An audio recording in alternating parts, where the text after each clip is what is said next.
Welcome back to the 2018 Summer Split and a very sunny Shanghai. As you can see, it is definitely warm today, Rusty. It's hot. It absolutely is, and I can't feel that it would be any different for the players on stage as well, because even the arena itself is quite toasty right now, Rusty. Yeah, and of course a lot of fans here to support their teams. Doesn't exactly help, but it's always good to have their support here. So we're coming to the second game, Pulse. We had that EDG victory in that game number 1.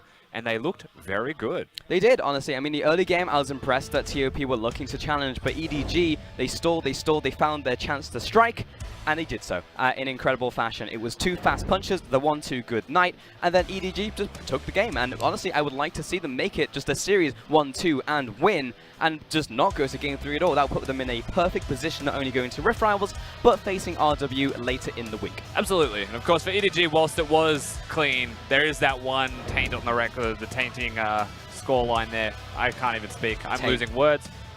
Anyway, Rusty, so I'm going to talk about what I was going to talk about. I'm going to talk about the substitutions real quick, just to cut you off. I'm going to give you a little bit of time to think about that one. So Korn has gone into the top lane. That's right. Korn is now the top laner for TOP right here, and EDG have chosen red. Now, we are in this current meta. This is not alien to us. We've seen Snake just not run an AD carry. We've seen them run multiple supports. So for TOP to bring in Korn into the top lane is not a huge surprise, but it's still funny. I worked out what I was going to say. Okay. I wanted to say the word tarnish, and then the song Tainted Love came into my head. Okay. So I ended up just saying Tainted. It was like, I don't know where to go from here. There was one blemish in EDG's game 1, which was what happened in that mid lane when they overstayed. I think what we can take from that, which is why I bring it up, is communication errors seem to be a thing for EDG that need to be noted moving into the second.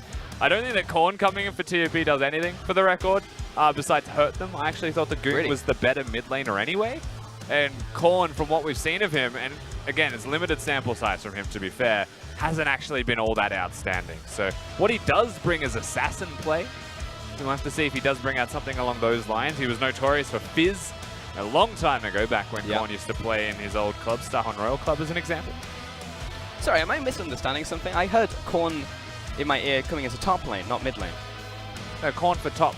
Korn for TOP. Korn for top, not top lane. Oh no, I missed. Because I was told top, not TOP. It's coming in for top. I was coming into top lane. Not mid lane. Alright, well that changes everything. And I thought I was that changes everything. Alright, because I was looking over and I was like, what's Goon? Well, Korn's in the mid lane. Alright, there we go. Yeah, if Korn was a top laner, we'd have bigger issues because Myron's sitting there in the sub position. But don't worry, it's a mid lane change. Scout is the man that you've got to beat though in the mid lane. Yeah. Very unlikely given his game 1 performance. Looked outstanding on the Lulu of all things, and that's not him on a carry champion. So moving into the second draft phase, my expectations are definitely towards him still being able to carry hard regardless of the champion that he is on. As it looks like him, Mako and Clearlove have good communication. Yeah. It's bringing the whole team in where things went a little bit wash. For sure, and it's also the fact they have a more consistent scout in the mid lane. We were just talking about that as the series ended, but honestly, that is a big 50-50 fact. You know, it reminds me of like old Huni. It's just like the 10 and 0, the 0-10 playstyle, even an MLXG pre, like a kind of this split, I guess, where it's just like, is he going to go all in and just die constantly, or is he going to smash the game and solo carry? I don't know. And Scout has just become consistent, but consistently good, I think, is the caveat there. He's played a bunch of different champions too, for the most part. You know, he's got Aurelia as his most played, but every other champion completely unique. Tried the Braum, working with Clearlove, I believe it was. They had that duo going on. So he tried to be the carry in that position. We got to see Kaiser from Scout, which was okay. And of course, the rest of it, he had a Lissandra game in there as well. So they're starting to innovate. Lissandra's starting to come up a lot more also. Yeah, personally, I was waiting on the Lissandra pick for a while in the LPL. Now, we did see it in the LCK, but I do see it as very much a hard counter if you get the mana early to just completely destroy a mid lane wave and mitigate straight up a duo, a gold funnel strategy in the mid lane. So I would like to see more of that. What's up? We're just missing Korn. What? He's just not here. What do you mean he's not here, Rusty? What does that even mean? When he's here, we'll get in the draft. As in he's just not on stage? He's AFK. Literally, the only time that you could say AFK in an effective manner for a professional game. Sorry, he's actually... Welcome! I just saw him walk back on stage. I was like, you mean this... So we're just going to have a full effect? Like, we're just missing a player. Alright, well, there we go. We were pretty close to. Wonder what the deadline is. Because you sub in, usually you go out on stage before the rest of your team. You're sitting there doing your own setup, you know. Make sure the peripherals are good, do your key bindings, make sure the sense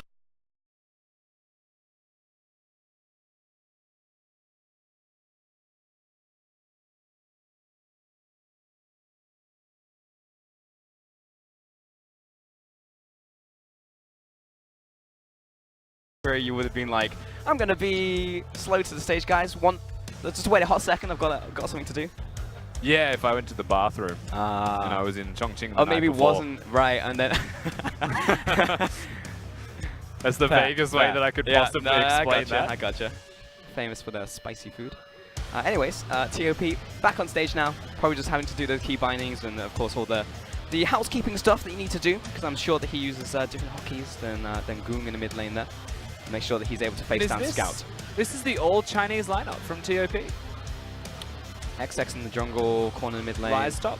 Lies top. Yeah. I think this is the first time we've actually seen this combination from TOP. Because before they were battling the fact they had too many imports. Yeah, it's Karin, Marin, and Goong. Yeah. Now none of them exist in this game. We actually get the 5 Chinese roster.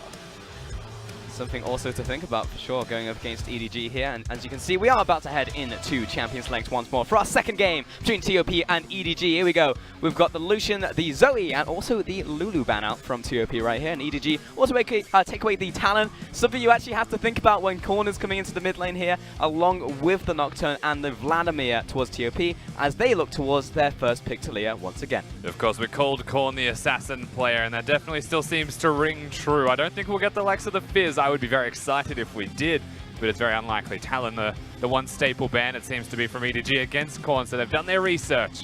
Now they pick up their Aurelia. Feels good, man. Get to see another Aurelia game, and this time over from EDG. Could be in the mid lane, could be from the jungle. Honestly, when we saw, it was FM, right? Who ran in the jungle the other day. Here comes the Kai'Sa for EDG as well. Most likely going to go over to iBoy. Has been definitely a hot topic for some of these strong mechanical marksman players is, do you want them to move to, like the Yasuos, the Swains, the Vladimirs, or do you keep them on the AD carry and hell, maybe even look to funnel them into the mid lane or the jungle, or keep them in the bottom lane and then just have them battle toe-to-toe with the bruises on the opposite side. EDG are going to opt for the latter. I mean, I'll be honest with you, I'm surprised we haven't seen something the likes of like a Ziggs down in the bottom lane. You want to control 2v2, you just push, get Ziggs, get Fiddlesticks, have a great experience, but we haven't even seen that. So with that Kai'Sa locked in, expectations are that it's iBoy, but Scout has played it before in their last set when they lost with it. And now TOP pick a combo for themselves already. And indeed, TOP back over to them. We're going to find ourselves a Yasuo and an Alistar for TOP. So expecting the Alistar, of course, to go into the bottom lane. Alistar, I feel safe with Alistar because he's one of the few picks that we actually haven't seen just flex all over the board. Yeah, he doesn't move. He's probably going to be just in support unless we see like a, a dual lane swap. So good stuff from TOP, adding some stability back to this champion select. I think this pretty much secures that we're going to have an AD carry support in the bottom lane now for the side of EDG. Tahm Kench to be locked in for them. They get the ultimate support into Alistar, into having an AD carry for yourself. Now for TOP on the opposite side with the Alistar, they can put Yasuo down there if they really want to. They can make sure that their bottom lane is full of bruises. They can try and beat down their opponents and pick whatever mid lane matchup they would like. You have to assume, of course, that it's the Aurelia going to mid for Scout, so you can pick the Yasuo into that one, however, which means that TOP might even look at a Vladimir, or Swain and Vladimir also being banned. Yep. Very clearly EDG know it. And it's still a bit of a mind game because Aurelia can go to top lane for Ray. I know Ray can definitely play that pick. Can go into the jungle, though unlikely if you're going to funnel gold into the Aurelia. There's still options, is what we're trying to say. Skarner will be the ban out here towards Clearlove in the jungle. Swain, as you said, was already banned out there by EDG as they look towards their final ban. And it will be the Darius. Now, I do like this. Like the Darius is just one of those picks where if he even just gets out of laning phase, even if he's actually behind in farm, which is very unlikely in its first place, if he gets to 5 stacks in a team fight, it can quickly become Darius time, and you don't want that to come out of a top laner who is not even the key thing you want to be focusing on in the team fight. You want to be focusing on taking down the Talia and the Yasuo, so you also have to think about the Darius. So, like the ban, and Olaf will also just be something that annoying that Clearlove can play well, taken off the board. And of course, Darius, one of those champions that can go mid lane into the Aurelia, perhaps get a better matchup in that position, as well as top lane, of course, like you mentioned. Still possible the EDG flex up there. Now, Olaf, Skarner banned away from Clearlove, no longer with the 7, just Clearlove. But you're all still spamming 7s right now. Locking this edge. There we go. The cow farmer himself. Pig farmer. Cow farmer. Pig farmer. Hey, maybe just both. I don't know. I don't know what's on farming cows in this game. Old, yeah, maybe. I don't know if he's what's on the Clearlove farm. But it will be Sejuani for certain. Over to Clearlove in this one. TOP moving towards a potential Morgana once again. I mean, to be fair, Chocho definitely knows how to play the pick well. Saw some snap reactions on the Black Shield, though in those team fights couldn't really get it rolling. We saw the multi-man ultimate just really do not a whole lot because EDG found the 5v5, but TOP are going to give it the old college try once again and lock it in to the presumably bottom lane. Yeah, of course. You mentioned how good Chocho was on the pick. I think that's still a very fair option, especially with the changes that EDG have made in the draft. Having the Sejuani first and foremost. And of course, Kaiser not being an Ashe, you don't have the same utility there, but still a lot of magic damage comes out of the champion. So now we get to see TOP's bottom lane secured with the Alistar and the Morgana. You would expect the Yasuo should be going mid. You would think so, yeah, with the Singe being locked in right there from TOP, but who knows? They can definitely pull some shenanigans on this. There's a lot of combos for Yasuo, though. Singe being able to leave his lane, come mid and get the fling off. Yeah. Is the free ultimate. We've seen that before. Yeah. Point and click. Yasuo ultimate buttons is always going to be the way to go. Yeah. Even the flick from Talia and the Pulverized Master are going to feel good for the Yasuo EDG. Final pick on the board. It's going to be Kennen. Now, they were hovering it last game for a long time. Didn't lock it in. We've only seen the Kennen, I believe, 6 times so far. This will be the 7th appearance for Kennen. We'll see if he can actually do some work into this game. He's going to be facing down the Singe, so this was, of course, a matchup that Ray wanted, and that will put the Aurelia into a skill matchup at the mid lane against the Yasuo. Absolutely. The real winning place is Ray. Getting that last pick, getting that Kennen into the Singe, something very early on in the piece. Lies does not enjoy at all. Just gets poked down, so we'll try and proxy as soon as he can. And proxy farming against the Sejuani is just free meat for the opponents to come and collect you. But at the same time, EDG, they want to focus towards the bottom side of the map, as they always do as a team. Shocker. So maybe just leave Ray in that 1v1 to have a good experience, scale up himself, and that's where the question comes about for me.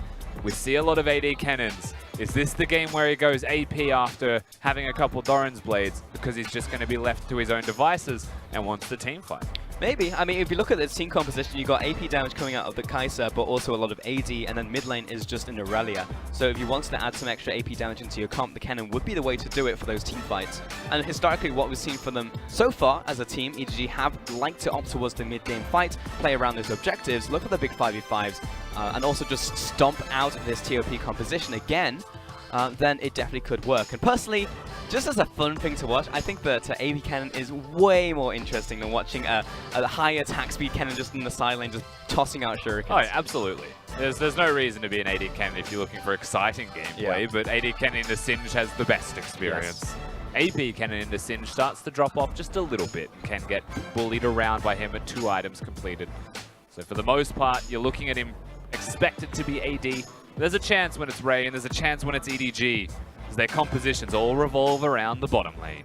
Always the case, especially when you see a Sejuani on this team. You know that Clayler's going to be hopping down there. Back when EDG were running Haro in spring, that was the issue because they would execute the play with a Sejuani. Haro would go down, mis-execute, and then it would just all go awry from there with EDG. But Clayler's back and he knows how to play it, plus he's got Make as his right-hand man. So we're all good as we're about to get onto the Rift for our second time today between TOP and EDG.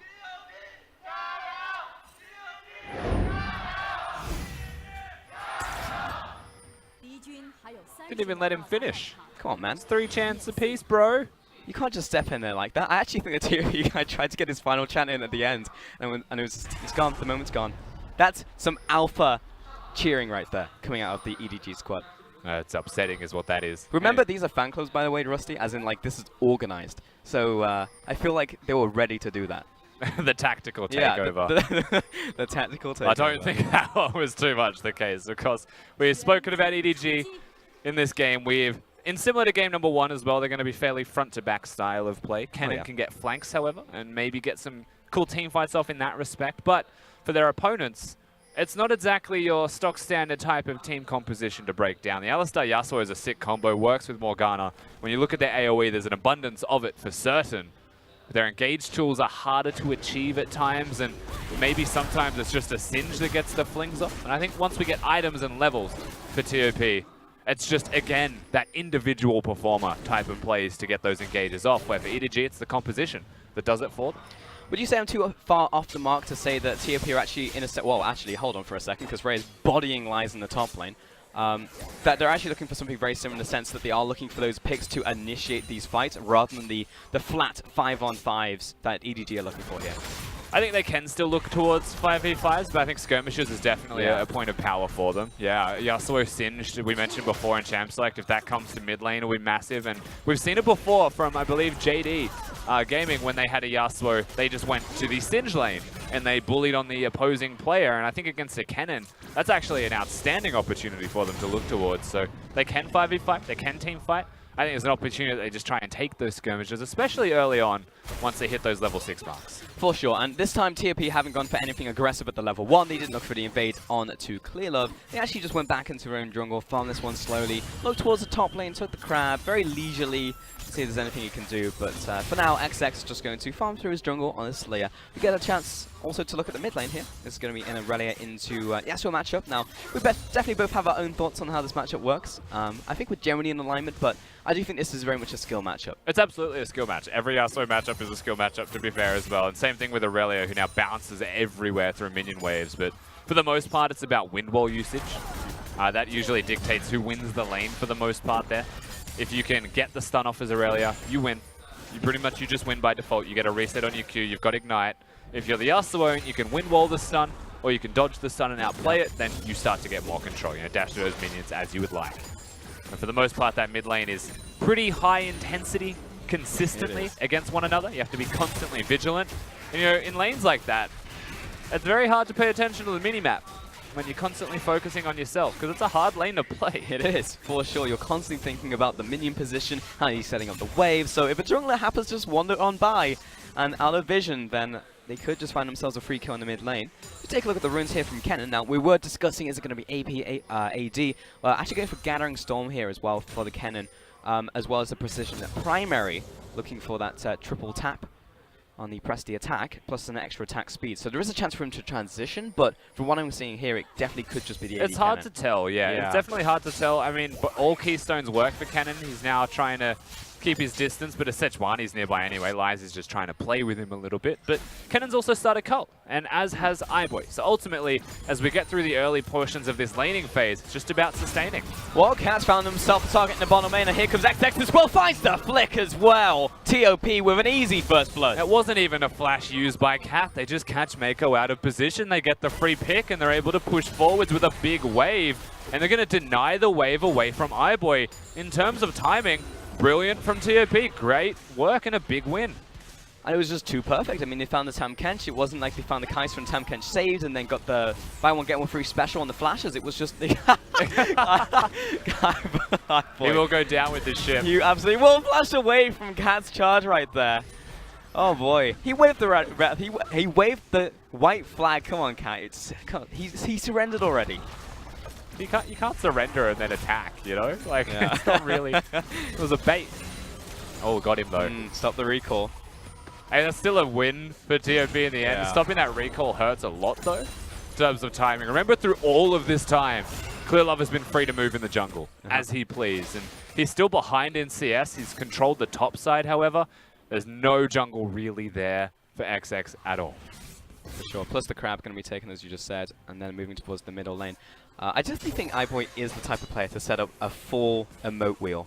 You know what I mean? Because that's not there by default. You only have the thumbs up. So he put time into going into the shop, buying the flag, putting it in. So I'm sure he's got 2 more in there. These are things that you learn when you're scrimming all the time. You don't really expect to have 5 players come into a scrim with the same Apple icon as well, but it just happens. You don't know why.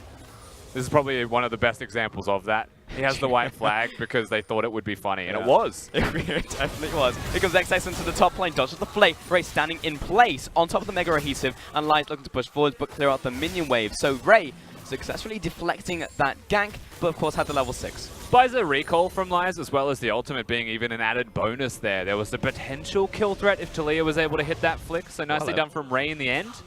But at the same time, he's going to be perfectly fine. You look at the CS differential. He's got the teleport. He's definitely going AD by those boots. Oh, yeah. He's picked up some attack speed booties. Hello, Cat. Can't tell if this is Battleland or not. It's definitely a cosplay of that. As Scout was just going, okay, hello, Alistair. I guess I'll just walk away from you. It's all about recalls, it feels like. Yeah, conscious efforts from TOP across the map right now to try and give each other a free time to go back to base as they would please. For Korn, he's choosing to stay, however, for that extra wave, so it's just pushing in what was potentially a frozen wave, an advantage to Scout in any way. Important to note as the waves are neutralized in the mid lane, that Scout is actually ahead in terms of farm by about 10 CS here, so he is getting the better of his skill matchup. Oh, wow. Perfect from Scout. Oh! Throws out the ultimate! The prediction is huge! Defiant Dance, and Scout finds the kill onto Korn. That was beautiful! Just read like a book. There's no way out for Korn in that 1v1. He tries to flash the ultimate, but that wasn't even the direction it was being thrown. Scout's got his number. My God, Rusty, was that sick. I mean, first off, the read on the wind wall, he was going to throw it forward, so he can't get the initial dodge on the initial flawless duet, nor the second part. Finds the stun, gets the follow, reads the ultimate. Like, this is nuts. And the stun is the most impressive part here. This is the matchup decided. You hit the stun, you can go forward. Scout. Oh my God, so good. Stop man. it. Just watching the Matrix right now on Summoner's Rift. He's too good at League of Legends. Scout's feeling it. This game's over. Korn's just like, what can I do? I'm just against the best Aurelia player in the world. I guess I lose. Ah. You hate to see it. You hate to see it, Rusty. But also you love to see it and you want to see more of it. Yes, please. Yes, please. If I could just get a whole montage play of that, I'd be a happy man. But yeah, Scout, so you got a kill in the mid lane, 1v1. That's what it meant. Raze in the top lane now, pushing into lights once more with Clear Love behind him. We're 8 minutes in, though. Here comes the wall out from XX. Hang on. Oh, no. What just happened? Ray! I would just get the kill into Lies. What an absolute disaster, man. That's so upsetting. That's going to be really unsettling for Lies as well in particular. He thought he had XX coming, but that wall's too big. And he couldn't get over the wall. And so they just casually pick up the kill. And they walk away. Oh man. No. That was tragic. You hate to see that. I mean, you absolutely do. I mean, it was no pause as well, so it was clearly just a screw-up. Scout again in the mid lane, dash forwards, looking for the knock-up here. Flick dodged away from once again by Scout. Another dodge from Scout. All right, this guy, Scout. okay, just calm down. Come on, buddy. He's got his flash still. If he had his ultimate, you knew he was going to try and turn that. It's an exhibition match from EDG's mid laner right now. He's just really feeling it. It's a combo yeah, what you said. Anyway, Mako looking for the rotation into the mid lane. Knockup comes down, looks for the kill, but dodged away from. XX will be the first to fall. Korn turning it around, look for the knockup, but doesn't have that one charged. Clip turning around once again. Goodbye Yasuo, looking for our third. Here comes the rotation from the bottom lane. Chocho with the lockdown, saves his ally, but 2 down. And you can never rotate as fast as a Tahm Kench can take you towards the middle lane. So once again, very good from EDG.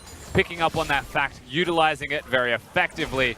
This top lane does look like it's going to be a hot and heavy battle between a Singed and a Cannon. End result, EDG still winning. Yeah. That would have been a kill there had Ray landed on the Mega Adhesive. Unfortunately, Lights could not sustain another tower shot there, so we'll just even itself up. Meanwhile, Cat's going to just solo mission himself into the jungle, find Clear Love on low health, sees the Grump. You know what Cat's going to do? Tries to find a steal, but the Brady's just punts the Clear Love away. Thank you for the recall positioning, Clear Love says. Of course, we get to watch what happens in the mid lane. Engaging is EDG naturally, of course. The wind wall no longer going to be available. Korn just left to die. Of course, Ignite will still kill someone inside Tahm Kench for the most part, but he goes aggressive. He doesn't even spit him out, lets the kill go to his allies. The true support. Indeed, and EDG actually this time leading this game straight up. It's no comeback, it's no like messy early game. This time they're just straight up getting kills and staying ahead. And EDG continue to do so. And Scout again with the dodge, the happy feet. Looking good in this mid lane. Clear's just hunting. He's got his flash, he's got his ultimate, he's got the ability to lock down single targets wherever he goes. Top lane's going to be pushed in, and now the Dragon gets started up by EDG. And now's a really good time to explore EDG as a team and see how they do go with this lead. Can they continue it further to just get the clean overall victory, or will we still continue to see communication errors from them, similar to what we saw in game number 1? Things that can be their undoing against the best teams in the league. XX looking towards top lane still. He's got the first charge. Looking for the stun here, but not going to turn out. Yeah, Rage is playing it pretty safe as he kites backwards, but somehow keeps managing to control this wave. He's about... Oh, he's like 24 farm ahead, plus this wave coming in, so he's pretty significantly far ahead as his mid lane. Yeah, this is a pretty significant difference in the solo lanes. The sooner you get that Blade of the Ruined King spike for the cannon, the sooner he just controls the top lane outright. There's hard wins against the Singed, who has gone for the triple Dark Seal. Duet. Here's the opportunity. Scout underneath the tower. Defiant Dance. Nice block on the ult there from Korn. This time finding that read. keeps himself alive. Cat getting chased down in the bottom lane. Black Shield about to wear off. Slightly slow on that one. Double turnaround onto the knock-on. iBoy saved by Mako, starting to walk away. Flash over the wall for the Soul Shackles, looking for the read. Dodged away from by iBoy, but now Mako under attack. Cat following through. Chocho on the chase. Waiting for these cooldowns, looking for the Dark Binding. Up in one. Where is it? Mako turning around. Here comes the wall. Dodged away from once again. Oh, finds the kill. XX is huge, and there's the double. And frankly, iBoy could have just left Mako to die. Chooses to turn back around, maybe have some presence, bait out a binding. And he does bait out the binding, but it also brings an entire Talia to follow that through with the kill. So now bottom lane, the one place the TOP was successful with their earlier gank on, they go back again a second time, and they get the turret, the first tower at that. Well, I guess we'll call that one the commentator's curse, won't we, Rusty? EDG looking so good right now, no real mistakes, getting ahead, leads in top and mid lane, and TOP get 2 kills in the tower in the first tower of the game at that. Ray is going to respond though with top lane, that's a fast cannon on the auto attack, but still, while EDG have the lead, TOP equalized 2,000 gold in a 30-second play.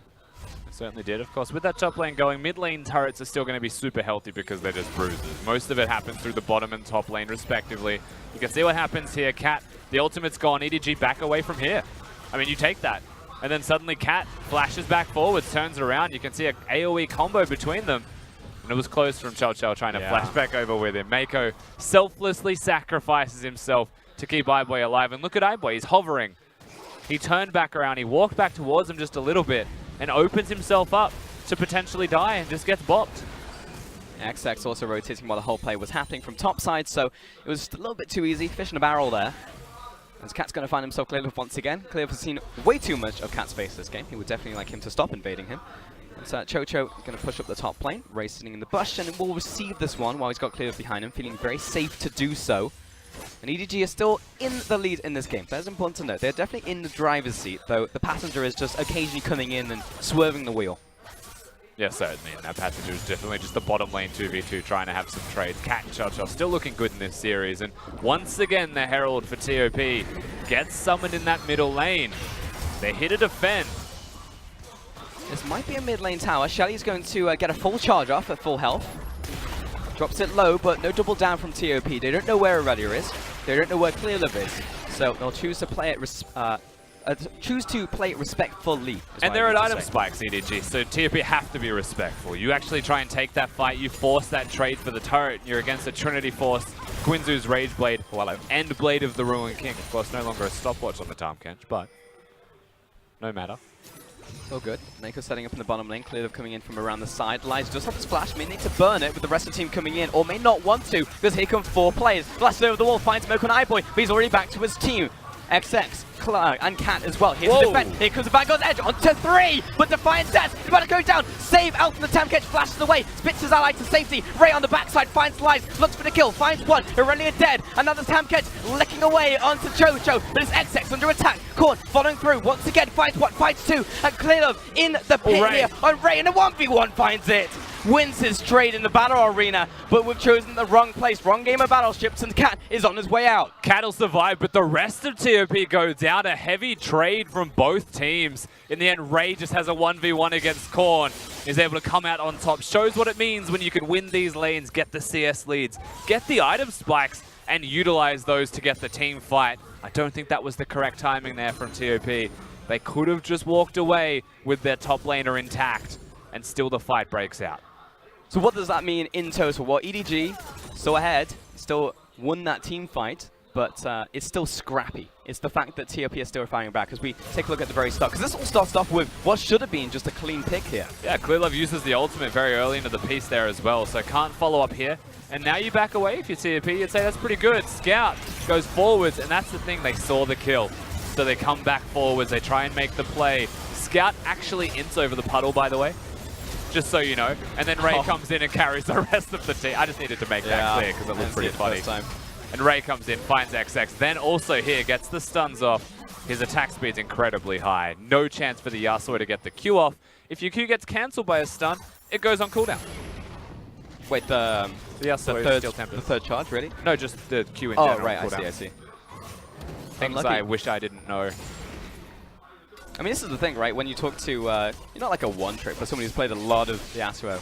Like when I was talking to Clement the other day about Kled, and I was like, holy moly, the facts that I'm learning about Kled right now. We call that the Heisendong at the moment. Over the wall, looking for lies, but he's just going to run this one in circles. Caught out by the ultimate. What a lead there from Clearlove. And that will be a kill over to Ray, but the counterplay is in the mid lane from TOP, and that will be a tower for a kill. And again, TOP pretty good at reacting to things whilst they may not be going first, but EDG able to throw that first punch and usually get that little bit extra from it. Of course, this top lane pressure. 5-0 is Ray working towards what appears to be the Guinsoo's Rage Blade.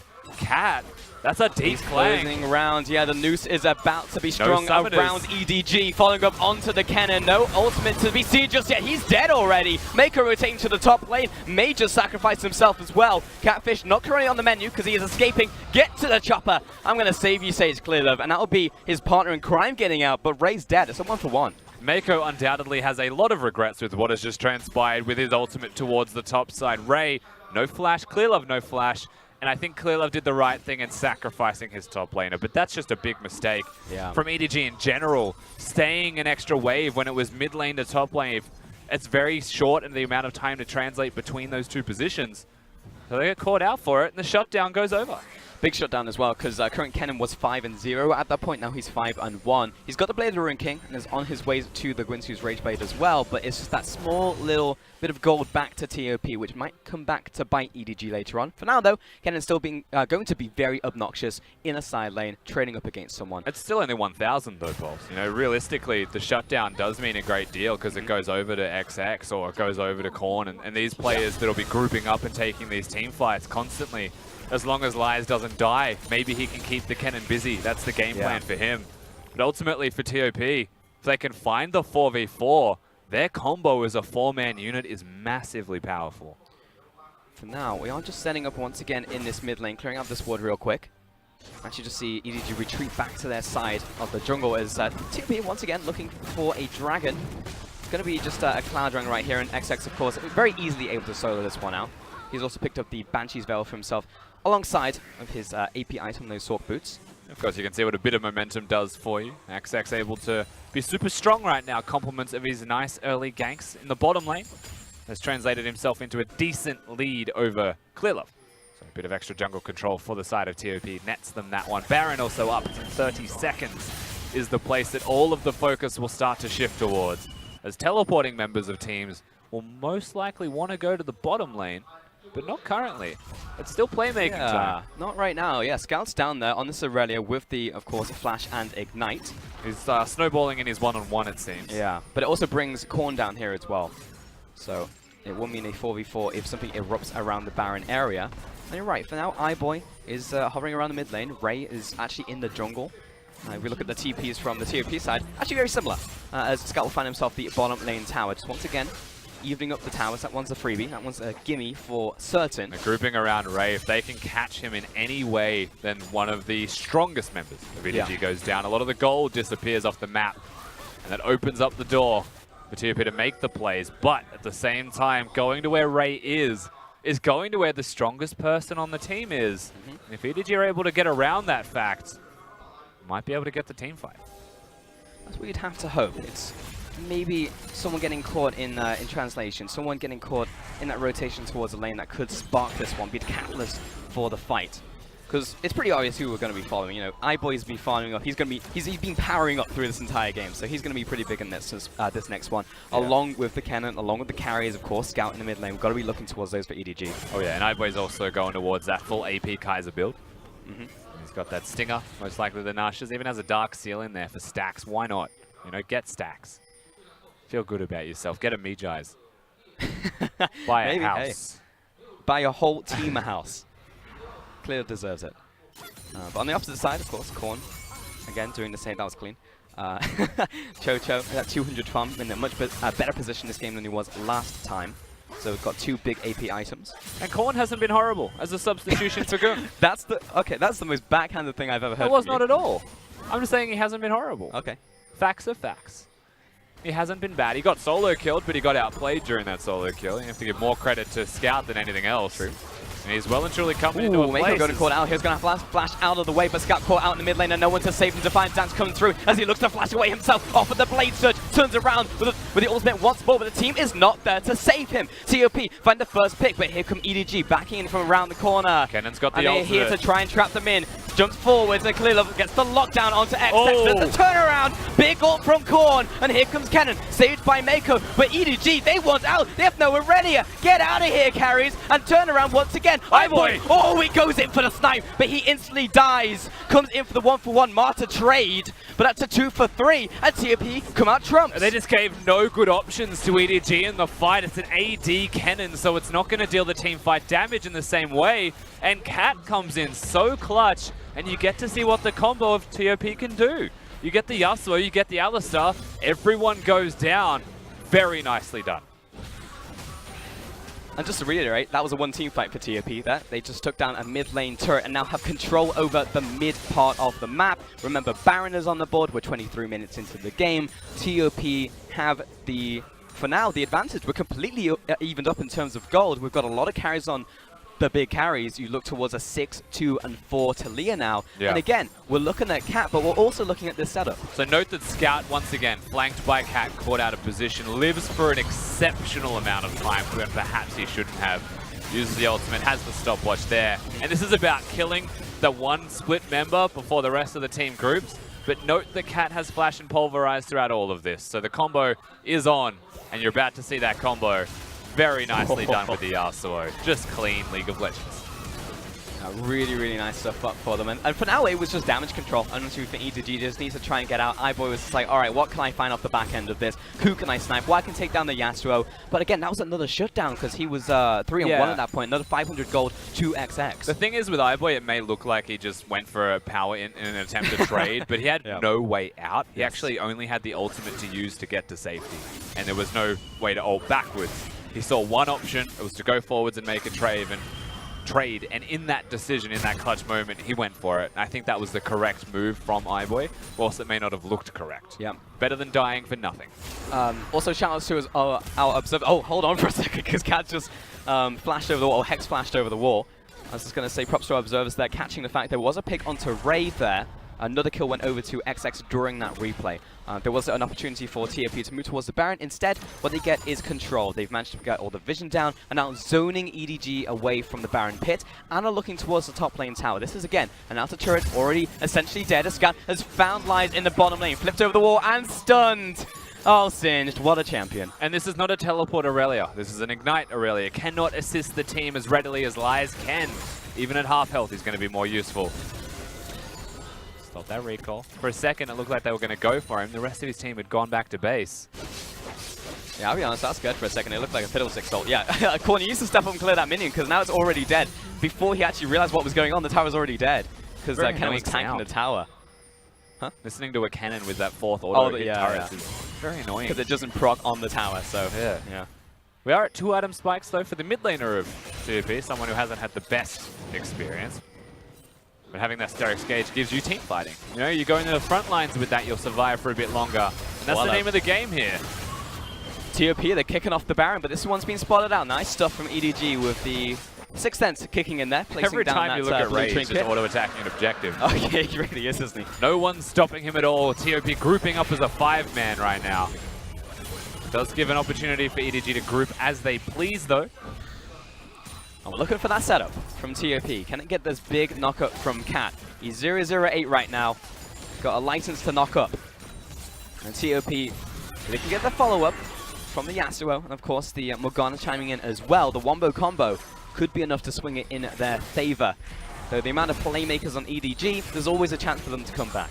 There's a QSS in the top lane, a Guardian Angel in the mid lane, and a Tahm Kench in general, just to help all of EDG survive against the onslaught of TOP as they push forwards against their opponents. TOP, Morgana bindings, the Alistar is the real key, however. If you can get multiple members, including the Tahm Kench, then there's no chance to save your allies, they just die.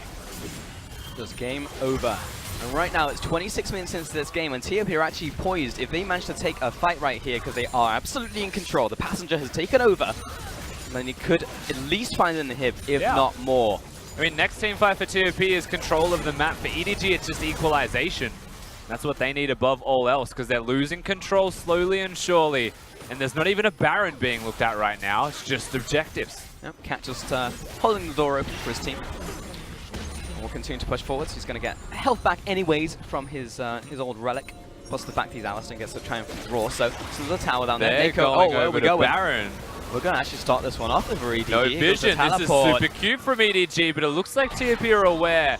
They're at least running over to the Baron area. Slightly out of vision, though. Cat's about to go into 3 members face first. Where's the ultimate? Oh, the flank from Clearlove is good, but the double knock-up is the follow-up as well. The combo's good, and TOP continue to move forward. Chocho pops the ultimate, locks down Ray. That's 2 kills to TOP, and they've scattered EDG. EDG, an attempt of desperation, it feels like, have just been routed. They're caught out of position now. Eventually, as many as possible will die. Mako on a miracle journey if he survives. Gets the slow down, but the pebbles follow through. Yeah, the last ditch attempt to survive, but it's not going to happen because XXX finds him in the end. And that's 3 kills to TOP, and they're getting it towards the Baron, Rusty. It requires a steal from Clearlove, I would expect to stay in this game. Scout also now grouping up. They know that XX isn't there. They know the Smite isn't there. TOP may just want to leave. This is a little bit scary, actually. Scout trying to find the floor duet right here. He's by himself. Triple man ultimate. Tries to assassinate Cat. What a knock-up mid-animation. And he is dead. Cat is out of this world this game. And they're going to find themselves another kill onto Scout once more. I'm not really sure what Scout was planning for there. He just thought he was in a one-on-one and forgot that the team was at Baron. They just walked towards him. Scout dies, and now they get a 40 seconds of a 4v5. I mean, that's a free recall for TOP, and it's a free setup for Baron again. There goes Scout. And as much as we called it in the first game, Rusty was saying Scout way more consistent, constantly good. Hey, even in this early game in that 1 versus 1, we were seeing the mechanics flashy, good, consistent coming out from Scout. And now he's completely flipping in this game. Oh, I'm flipping as well. XX has done it. I'm completely churned. I don't want them to win anymore. He's got Mage Eyes and Talia jungle. Oh, no. Anyway, we got to watch the fight again, more importantly. Cat, every time he's got the flash available. The combo is fantastic. Boy, the only spot he could ult was into the loving arms of TOP, and the Zonya's there. As here we go again on the Baron. Boy's here with Mako. Plasma over the wall. Clearlove's coming, and he's got the flash. There is no blast cone, however, so it will need to be him going in and going out, but it's too late. That got burned. And TOP with the Baron are now looking for picks. Flash forward, the flip over. Mako about to die, but initiation stalls out Ray. Pops the ultimate, looks for the lockdown on the front line. Liza's dead, and caught to follow. TOP getting turned around on, and Clearlove, he keeps moving forwards with Scout. They're going to find themselves Cat as well. Boy jumps forward, killer instinct, gets the kill. And XX, he's surfing to hopeful safety, but here comes Clearlove on the chase. It's 4 kills to EDG. XX does the best thing possible for TOP, and that is he clears the wave and tries to buy time, but EDG got the team fight. You can see what happens when TOP are trying to engage going forwards and forcing these fights. They go into EDG's wombo, which is very effective in that situation. They stand and deliver, and very quickly the game that just went in complete control of TOP is reversed. I mean, they saw it. They dash towards the Mako. The Tam Ken just jumps, gets the flick rather over to the team from the Singe, and like perfect, nuke down the Tam Ken, but he survived for way too long. Yeah, Clearlove also gets the team fight that he was after as well. They separated the front line and the back line, and even if they're able to QSS or spell shield the ultimate, everyone gets slowed from the area that it hits, and you'll see that right now. Brilliant ult from Clearlove here. Finds Korn, and now everyone in that area is slowed. Gives them an extra 1.5 seconds to hit the frontliners. Ray just seems to forget, unfortunately, that the shackles were connected, wanted to maximize his damage output. So he does get traded for, but Boy was really feeling it at this stage. Perfect ult positioning as well. Yeah, the shackles were good, but very similar to game 1. It was just a little too late in that fight, and the rest of the team, we didn't get the same combo setup that we saw from Cat and Korn because of that perfect pinpoint positioning from Clearlove's ultimate. But the Baron still exists, and it is on XX. It does. They are able to continue to push forwards here. Looks like it's going to be the first turret going down. And the Siege Engine keeps pushing forwards against the machine of EDG. So unless EDG wants to go in for this initiate, now there's no GA right now on Scout, so he can't be the instant initiator. It's going to have to come in from a Scout from Clearlove. But look at Cat. He's body blocking and saying square up. Let's go. But now Mako is being caught out. Here comes the knockup. There's the slam out from Korn. Come on the slam and welcome to that jam as he finds the kill. Korn goes into the Zhonya's, flashes away, but now he's caught. Scout cleans him up and now looks for the chase. Doesn't find the flawless duet, so it's a 1-for-1. Mid laner for AD carry. Oh, Clearlove caught out. What a binding from Chocho. The soul shackles are on. Doesn't find Scout, but iBoy pushing forward. Doesn't find that one. Good dodge at the last minute. He's going to have to go back to base, iBoy. I think this will be the inhibitor for TOP. It looked like EDG had held the base down. They were able to save it, but not quite. Just in the end, they were able to continue to pick people out of position. Clearlove, once again in this set, finds himself caught. The butt of the joke when TOP pushed forwards. It's really, if the combo works out from TOP, it's probably going to be a team fight win. And that was only onto one target, but he died so quickly. And TOP managed to find the win. And also the fact that Clearlove getting caught at the end obviously doesn't help. But still, it's the fact that TOP are getting these setups right now, and they can do it in the 5v5, which make them so scary. And we saw again, not really that impactful is the Kennen in these team fights. Wants to be able to split push, but can't. They're just pressuring. They get the Baron buff. They step up. He's hitting the closest person, but he's going to get zoned out by XX. Quite simply, a big Talia in the jungle. This is the biggest Talia. 14 stacks on the Magi's, lots of AP, lots of kills, lots of goals over to this jungler. He still Why has does the it Magi's. upset you? Because he hasn't died in a while, he's doing pretty well. Well, Hey, he was the only person surviving out of the last team fight. Because that Magi's could be any other item. Pulse, yeah. That's why it upsets me. But now he's got a death cap too. But where's his Zhonya's? You know, where was that death cap before? Why does he need a Zhonya's? If you're not going to die, why do you need protection? Riddle me that, Rusty. Everyone needs protection. Oh, I think he's fine. I think he's got his team there already. He's got multiple members moving forwards. He's got Morgana, Cat, and Korn going forwards. But here's Ray. He's found Lies right here. Doesn't quite get the stun down, but here comes Tamket. Who's he got with him? I can't tell right now. iBoy. He's got iBoy with him. Here comes the rest of the team looking for the stun. Ooh, sidestep. Fancy footwork there from Lies. Gets him out of dodge. Ray actually used the lightning rush in the bush to run away and then realized that he wasn't meant to be running away. So they didn't have the follow-up to secure the kill, but still pressing forwards is EDG. The second the Baron subsided, the second they know that Korn is on the top side of the map away from his team, they press the attack. They did, but they didn't get anything from it in the end, and Korn managed to get a whole wave to himself. So in terms of funneling, it was actually another win over there to TOP. But take a look at the positioning on the map right now, Rusty, because EDG are well and firmly outside of their base. So they're no longer just languishing in their base, just sitting there being like, twiddling their phones, being like, well, I guess we just lose. They're actually pushing out, making sure they gain ground, and actually look towards a potential Elder, which is going to be spawning soon. Yeah, as the game state goes, they have got a bit of momentum. There's a bit of wind under their wings for pushing out. The inhib being gone in mid lane is the easiest one to push through with, so it doesn't matter too much. And even then, Ray is still going to be very fast at taking down super minions with the build that he's got. End of the day, I think EDG are still in a comfortable position, whilst it could be significantly worse. The gold is actually dead even. All right, Rusty. So hey, I don't wish to alarm you or upset you, but iBoy has a Magi Soul Stealer. Ignorance is bliss. You just decided not to acknowledge it. I did.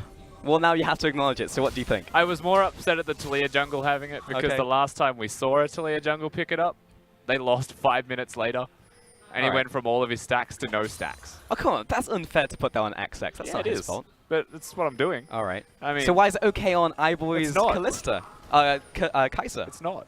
But I'll accept it. Okay. Because it doesn't matter too much in the end. Hopefully he gets rid of it soon. He's pretty much full build, including that. He's got the Banshees. Again, could be a Zhonya's. Could be a Zhonya's. You're absolutely right. But I like the Banshees, though, because there's an Alistar trying to flash pulverize them. That's harder to do. Yeah, actually on both him and also the Talia right there on the opposite side. He's going to get himself a little 140 gold in the bank. But we are rapidly approaching full item builds from a lot of people. Even at 35 minutes, people are stacked up in terms of those items. In terms of team compositions at 35 minutes as well, I feel like I would rather be TOP. Have that Yasuo Alistar type of combo. Talia, of course, is going to do a lot of work with the wall to try and force those fights for happening. EDG's comp is still good, absolutely. But 35 minutes, I mean, you're expecting more damage from them than compositional strength. And we're just flirting with the idea of initiating right now. Baron's about to spawn in 5 seconds from now. Cat's over the walls, he's always just looking for a potential engage. And Flash there is a up. ward in the pit, so they can see Korn. Actually, EDG are like, Summoner's I know up what you're for doing. all 10 members on Summoner's Rift right now. This is the fight. Look at Cat. Ooh, Cat. Look at that positioning on the top side. He's now being spotted by iBoy. They're going to turn on him. Jumps forward. Managed to find the gap close, and here's Klilov into the fight. Lies, places it down the Mega Ray. But now Cat under attack. He's already dead. iBoy gets the first. EDG looking for the chase. The counter engage is good, and the Banshee's Veil blocks the Plasma. But EDG, they get the pick and looking towards the Baron. They haven't got a lot of health. Clearlove does have the Warmogs, I believe, though, so he should be able to regenerate up shortly. The pressure will continue from TOP. I think EDG just want to turn and burn. The low, Baron's low. It's confirmed out there by Clearlove, but the push forward comes in from XX. Stun doesn't quite land, but here's Lies in the back line. He gets the flip into the dunk. Here's Ray, 1 versus 1 against Korn once again, but finds the double knock up here. Korn jumps forward, finds the air blade, gets 1, gets 2, knocked up into the Guardian Angel. Meanwhile, Clearlove on the retreat, but Chocho, he's hunting. Scout still alive himself. Korn pushing forward, no longer has the flash. Enhanced recall from Clearlove. Ray getting chased down, but turns it around. 2 versus 2, disengage from. And the Baron secured for EDG in the end, so they still get the objective that they're after. They deny that from TOP, and that is a lot of TOP's entryway into winning the game, finishing it off completely. EDG buy time, and they buy their way back into the game as they find purchase under the Baron. Indeed, he managed to secure that one. Very, very important here for EDG. But now, Elder on the horizon, Rusty, in just 35 seconds from now. We're looking at these death timers. About 10, 15 seconds on both sides, but EDG will have slight tempo advances to it. Let's take a look at that Baron fight one more time, however. EDG with not a lot of health to start this one off, as we mentioned before. Lies comes in with the teleport, so he's able to find the first attempts at picks, and does get iBoy into the combo straight away. How's that Mejai's feeling? Ray with a fantastic flash, of course, to get rid of the binding. Looks to kite forwards with Mako and gets the flash out of court. But the awkward timing on that tornado knockup was also with his Guardian Angel going down. That's the disengage time for everyone there. Get those Baron recalls off. Try and set up the side waves and get control right now. But it looks like bottom lane's going to push for TOP. It's not going to be a 3-lane affair of control here for EDG. I mean, EDG already had the crab. Good little flick there out from the Talia. But gets knocked down onto Clearlove once more. This guy has Warmogs though, so it's going to be returned upon later. Slow onto Chocho. He needs to get out immediately. Has to flash away. Yeah, it absolutely is. Ray is starting to hit like an absolute truck. The little lightning rat has all grown up. And there was here we are. 10 summoner spells available in the last fight. Not even close in the coming fights. Cat has got Hex Flash that he'll be able to use if he wants to engage. Lies has Flash. And then Scout and iBoy do. iBoy with no chance to do anything in the last fight. EDG trying to secure this one. Is secured by Clearlove, and TOP running on fumes are going to look for this initiate. Lies jumps away. He's low, but is still surviving. Great ultimate coming in from the red, and XX is dead. TOP trying to turn it around, but he instantly clears out from Ray. Takes down Korn. Oh no! He turns it around. Now chaining on to Clearlove. Scout has to come in and clear up the mess. He finds the last one, finds 5, 2 for 5 trade, and EDG looking to win. They get the Elder, they get the Baron. The smite secures is what it takes for EDG. If that was stolen by XX, they lose this game right now. But not the case at all. They push forwards. It may not be the end, it's just Scout to deal damage, but an in-hit will drop for certain. Absolutely. What are the death times right here? 25 seconds on Lies. They've got a lot of time, and they've got a big wave here with Baron. It may be enough. I think the distance after clearing this will be too slow, but they definitely can give this a try. At least the next turret, if not 2. Maybe they get pushed back on Nexus, but that's actually still they good. do have it. 9 seconds left. I think they're good. Yeah, they've got it. Yeah, they've absolutely got it. Lies about to go down, and this is it. EDG with the team fight win back-to-back. Move on to the Nexus and get themselves the 2-0 win. And a sick last team fight at that. Little details meant so much at the end of it. Korn shows up on the Yasuo, does a lot of work, but iBoy being saved by Mako in the middle of a chaotic team fight. No flashes being available for Cat. He was at the fight too late. These small details will come back to haunt them in game number 2. But at the end of the day, EDG, they hit the smites. Clearlove hit the smites, so they got the team fight. And can we just talk about that Yasuo for a hot second? Because in that team fight, I called him. I was just like, oh, he's dead. Oh, no, he's actually getting his health back at like 1% HP. Finds one, gets the second onto Clearlove and Scout. Luckily, Scout was alive. I think if Scout wasn't alive right there with Q off cooldown, then Yasuo would have cleaned up. They're such hard to navigate team fights as well when you really like highlight set champions in these compositions. Yasuo and Singed hitting single targets are in the back line. But then Kaiser's a champion that turns a back line into a front line and completely swaps the state of fight. So In terms of execution, I thought it was very well done from TOP. Yeah. But the chaotic nature of the team fights from just the champions alone started to make things very difficult for them.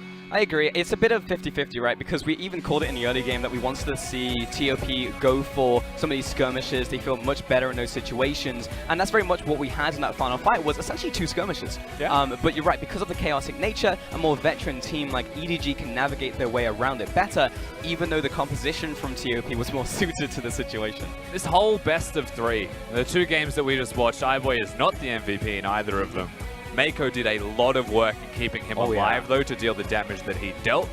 I would say ultimately Scout with the outplay still wasn't even, like, there was an individual from EDG didn't stand out to me above the rest. And so for that second game, honestly, I might even consider Clearlove because he played consistently well, but Ray did a lot of work. Ray did a lot of work, but he was often shut down in fights. But Clearlove, with the double secures on Baron and the fact he was landing perfect ultimates, not even just landing them, but the people he was landing them on. Remember the Baron fight where he pinned down Korn so he couldn't ult? Like, I think of those moments. Korn and the 3 carries that he slowed down, exactly. for sure. But it's hard not to give it to Ray after his flash when he was fighting the Yasuo. So, man, that was just a close game. Yeah. I mean, 40 minutes as well is a pretty long one in his current meta. But no, good stuff from EDG in the end. It was a little dicey from time to time, but more than anything, I think that's credit to TOP and how they've grown so far in the split. Certainly. But I will say that EDG moving forwards now into their match against Rogue Warriors in 2 days from now, feeling pretty confident. I mean, you want to walk away with a 2-0 win here against TOP. Yeah, the risk is obviously Rift Rivals coming up. You want to see cleanliness, and that wasn't perfect from EDG, but we're seeing positive signs. We are for sure, and it was looking strong in general. For now, though, with that series done, we're going to toss it back to the analyst desk to take us through that game. Thank you, ladies and gentlemen. Thank you, gentlemen. Lovely to see them wearing the colors of Origin, blue and red, up the Blues. Good on you, Rusty. Still supporting your team despite them dropping 2-0. A little bit unlucky there, but fantastic match between EDG as well as TOP right there, Raz. And we were talking about from the start of this show that is about iBoy protecting iBoy nice and early. Yep. What the heck happened? Oh my! Don't even ask me that question. I just asked you that question, Russ. I what the heck refuse happened? to answer. Doom. Okay, no, honestly, it was a good question because ultimately, once again, shut down in the bottom lane. iBoy finding time to gear up for these team fights. They're difficult, especially when he's playing team fights rather poorly, and it's not his fault in how hectic they can get. I will say there's a lot of pressure to perform in these fights because you have Alistar and Singed looking to flank at you countless times, and so I thought that TOP wrangled the game back because the early laning phase was poor, and made it so they constantly were just trying to aim for the Kai'Sa every moment they had. I mean, we saw Scout as well. Very start of the match, get an incredible solo kill onto Yasuo. That was beautiful to watch. And we thought, okay, Scout picking up MVP after game number 1. Back-to-back performance, here it comes. But after the solo kill, he kind of crashed for a little bit. Things got a little handy, because remember, my expectation for how that mid lane was going to go, Ignite Yasuo going up against Irelia Sejuani. All Sejuani needs to do is just basically set up for a control ward there, get a flash, like Q flash, and it's so difficult for a Yasuo to get out of that situation. You already mentioned you don't even need the Sejuani if Scout's playing that godly. Yeah, and Scout was playing well, Ray was playing well, Clearlove was setting up as much as he possibly could, and we just had 40 minutes of why enjoying watching the LPL, and we're about to get a few more minutes of that because we're just going for highlight after highlight after highlight, starting with Scout, styling on Yasuo. You made a mention of it. The beautiful flash prediction was the reason why Scout essentially got this, and he might have just gotten the MVP nailing it with that play alone. And then it started off with TOP actually having a few good fights for himself. Yes, EDG got a couple of picks very early on. After the solo kill, we had this fight here. But then it started to be the shoe on the other foot. We saw aggression in the bottom lane nice and early, which worked out for TOP. EDG were able to fight back on that one. But such a close game when we thought that this was going to be comprehensively an EDG victory. And it was mostly off of the individual performances of Cat in particular, coming out ahead in 2 of these games. This game in particular and his Alistar, there were 2 times where he was able to set up XX beautifully. Yes. XX had 7 kills off of it just because of the early skirmishes that Cat presented to him. So really well done for TOP just skirmishing it out. I thought that, you know, bringing in the full Chinese lineup here today, their communication was much better than we usually saw. It's good to see Akon jump back into the matchup. Marin nowhere to be seen, which was quite confusing because if you told me there was going to be a Kennen in this matchup, I'd say, yeah, sure, that makes sense. TOP could probably play Kennen at top. Oh, wait, it's Ray. He's going for AD Kennen with Gwinsu's Rage Blade. Looking good in a couple of these fights. Yeah, the fights were great, even though it's usually much more difficult for a range carry Kennen to basically traverse the fights, but I thought Ray did that incredibly well. I made a mention of the early laning phase just because Ray controlled the lane versus the Singe super well as well. So I thought Ray had an exceptional performance, and ultimately it came down to the two carries of Scout, Ray, and how the team fights went out. That's it, really. Team fights coming out from EDG. Something that we credit them for time and time again during Spring Split. A couple of these team fights did look messy, especially from the side of iBoy. Ray played it fantastically. There's quite a few highlight moments coming out from this Kennen. Mako, as well as Clearlove, having great team fight presence. Scout picked it back up after a very shaky mid-game. Yeah, that solo kill must be a big confidence booster. iBoy was janitor today. He wasn't the flashy iBoy that we saw when he played against WE, often making a couple of big mistakes. And I think the key point for him was that picking up Banshee's Veil and just being able to protect himself was key.